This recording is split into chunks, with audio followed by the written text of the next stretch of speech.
What's up, you guys? Welcome back and welcome if you're new. In today's video, we're going to be talking about 5 things that I've regretted installing on my Tacoma throughout the years. Let's get started. It's going to be a super quick video.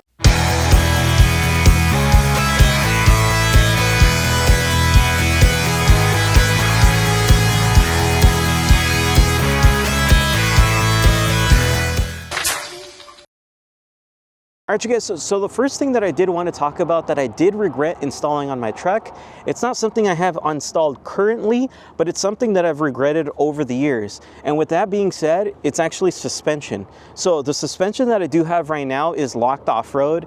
I love this one, but what I mean by that is I regret installing so many different brands. I honestly should have just done research from the get-go and saved so much money, so much time, so much labor, and just got the right one. Like I said, locked off-road, I love this thing. I don't think I'll ever switch this out. I'm happy with it. I just wish I would have known that previously, so I wouldn't have had gone through so many suspensions. I've had Eibach, I've had Bilstein, I've had Kings, I've had Rough Country, I've had, I think, Ironman, and I tested something else out, I can't remember, but I've went through so much time, money, different suspensions that I really regretted that. So one thing I did want to let you guys know, if you're barely getting into it, make sure you do your research as far as what suspension you want. And what I mean by that is just kind of depends on what you want to do with your truck. Are you trying to rock crawl it? Are you trying to go overlanding, mainly like camping, stuff like that? Are you trying to hit just fire roads? What are you trying to do with your truck? Are you trying to stay on pavement only? Keep that in mind before purchasing any type of suspension, lift, anything like that. So that's the first thing that I do regret because of all the time, money spent on this thing. Like I said, what I have right now, I love it. I would highly recommend it. Locked off-road. You can go ahead and hit up the owner, name's Riley. Let him know I sent you over so that way he can hook you up and get you guys done right. Hell yeah. So the second thing that I did want to talk about that I regretted, same thing over the years, and I did the same mistake, changing it out, spending a lot of time, a lot of money, just testing a whole bunch of different products when I should have just reviewed from the beginning. So what I'm talking about is actually having a proper camping system. So back then, I know this type of camper was not as popular as it is now, but I should have honestly just held off for a while because I did go through a bunch of rooftop tents. That's what I'm talking about. So back then I used to have rooftop tents back here. I did have like a best top camper system, which that was really cool, but I couldn't really sleep in it because when I did, it did get really, really cold. It was not insulated or anything like that. It literally was just a cover.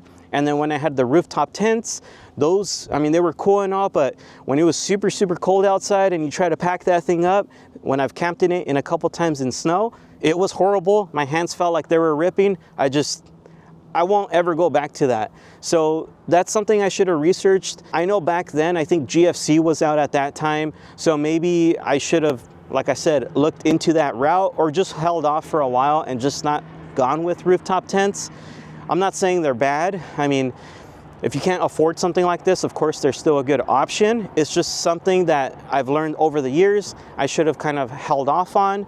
Also the weight. It does weigh a lot. They do look cool though, don't get me wrong, but I should have probably just kept my truck with nothing. And now that I do have this camper system set up on it, it's really cool. I've slept in it a couple times already. I've taken it off-road. I've actually taken this thing rock crawling, believe it or not. Nothing has happened to it. People are always afraid that it's gonna damage. It's not gonna bend. I mean, it's solid on there, it's stuck. It's not gonna fall off. One thing I can say is it is gonna add a lot of weight to your truck. But so far, maybe down the road I'll regret it, but so far I'm still loving it over a rooftop tent. This thing literally takes like 30 seconds to set up and your camp is already set. Another cool thing with this, if you guys haven't watched my previous videos, I'll link it in the description box below. Having a setup like this, I can now add benches. I actually have wood flooring in there, believe it or not. Sounds kind of weird on a truck, but it makes it look aesthetically pleasing. Down the road, I want to get a little TV in there, some benches and stuff like that. Check out that video if you want. But yeah, so basically going back to it, the second thing I regretted was adding a rooftop tent to this thing, and I should have just held off and left the truck as a truck for a while until I could afford this. So there it is. Let's move on to the next. All right, you guys, so the third thing, and I'm kind of in a weird position, but the third thing that I do regret is not doing more research on skid plates. When I first started with this whole thing, I mean, overall, getting any skid plate's gonna be better than nothing, but I should have once again saved my money, saved my time, saved the labor, and just researched a good company for skid plates. As an example, for the rear diff skid plate here, I do have a Banff rear diff skid, and this thing is freaking solid. Anybody that does go rock crawling and has a 3rd gen Tacoma, they can tell you themselves how good those things are. I've had 2 previous rear diff skids, and those things bent on me. One of them actually damaged my drive shaft, so right now it does have a small puncture. Looks like it still drives good, but it's slightly damaged, and that kind of worries me a little bit. But yeah, so I should have done a little bit more research on that. So when you guys are getting any type of skid plates, whether it's your front skid, rear diff skid, gas tank skid, anything like that, make sure you do some research on good companies. Save your money and get the right one the first time instead of having to switch it out a bunch of times like I did. Learn from me, that way you don't overspend. All right, you guys, so on today's episode of how I horribly spent my money wrong, I'm just kidding, but we're gonna be talking about the 4th thing that I do regret. So on the 4th one, I do regret adding accessories first versus actual things that I am going to need when I do go off-road.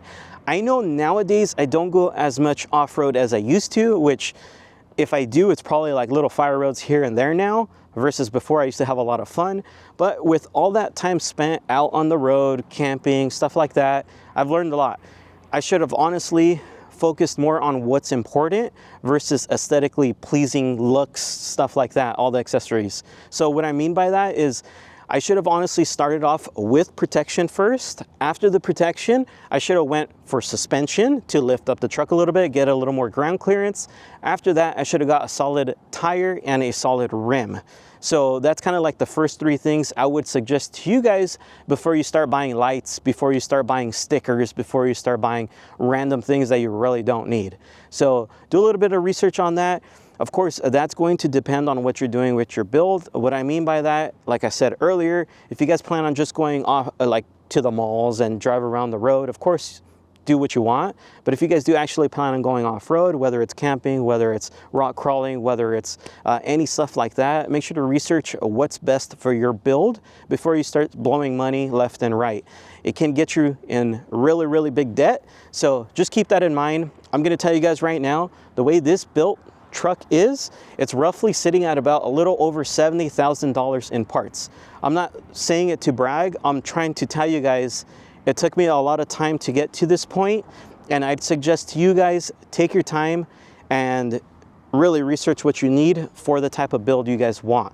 So keep that in mind. Don't just start throwing money at it, because out of that $70,000, why I brought it up, out of the $70,000 you see here, I can guarantee you we've probably spent over $100,000 on this truck over the time of period since it was new. Why I say that? Because I've replaced a lot of things, I've taken things off, I've just kept it going back and forth, where if I would have just done a little bit more research, I wouldn't have spent that extra chunk of money. So that's the only reason I'm bringing it up as far as price. Keep that in mind. I know for some of you guys that are a little bit younger and that hit me up about this, I always tell you guys, go for protection and suspension first if you plan on off-roading, because it's really important as far as your build. So we'll keep that short and simple, and we'll stop there. Let's move on to the 5th thing. The last thing that I'm going to talk about, and this ties in with what I just previously talked about, is going to be wheels and tires. Nothing major, of course. I mean, this truck can't really handle what other actual rock crawlers do, but I was trying to do like bigger rocks. I was trying to do bigger trails, more than I was actually capable of, and that was before my bead locks. So back then I used to have like regular rims. The tire was always debeading because I did not have bead locks. So at that time, I should have honestly done a little bit more research and just went straight with these. Now, as far as for you guys, if you guys don't plan on doing that, I'd recommend don't go bead locks. In all honesty, for the type of trails that I take this on nowadays, I don't even think I need bead locks anymore. I might end up switching back to regular, maybe I'll stick to probably KMCs, but I'm probably gonna switch back to regular rims. What I'm trying to get to is do your research on what type of rims you guys want, just in case you don't know what bead lock rims are. Basically, these are bolted on. So regular rims, the beads sit inside. With this one, the bead actually sits on the outside, and then if you see this ring here, it gets placed, and then these are actual real bolts, so it gets bolted in. So everything's just kind of pushed in, and what you get out of these is you can go to really, really low tire pressure. I could go to like 0 PSI and I'll be fine. Of course, I'm not gonna do that because I do run the risk of damaging the tire a little bit more than I should, but it's cool that it offers that. So for me, back then, I should have got this versus now in later times that I don't use these type of style wheels as much anymore since I don't really do hard stuff. So that's something to keep in mind. If you plan on doing hard trails with a lot of rocks, go bead locks. And then another thing too, kind of ties in with it, is tires. Toyos are good no matter what. I like them. Only complaint I've ever had throughout the years of running them, and I've ran them even on my previous Tacoma Toyos, whenever it gets super cold or you're in snow, these are actually really slippery tires. Luckily for me, I'm not really a big fan of snow wheeling or anything that has to do with the cold, so it doesn't affect me as much. But for you guys, if you guys do love snow wheeling, if you guys live somewhere where it's super cold, I don't recommend going with Toyos because, like I said, cold temperatures, these things do get super hard and slippery. So do your research on your tires before actually buying them.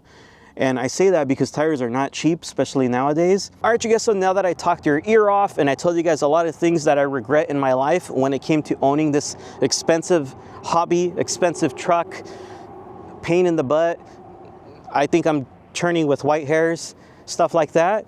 What I'm trying to get across to you guys is make sure you guys do your research when you guys are purchasing your parts, save your money, enjoy the truck.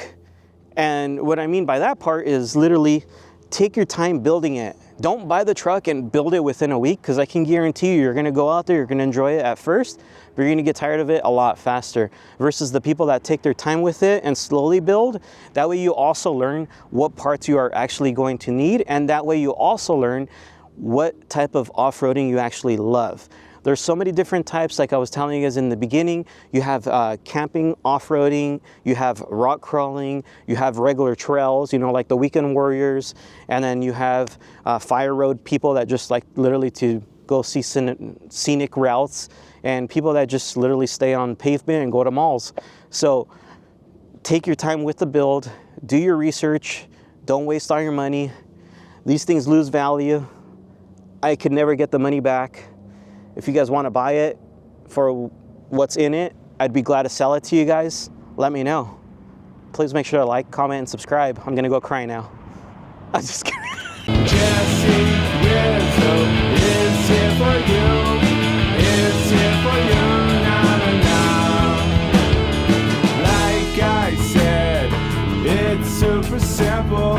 Please feel free to subscribe.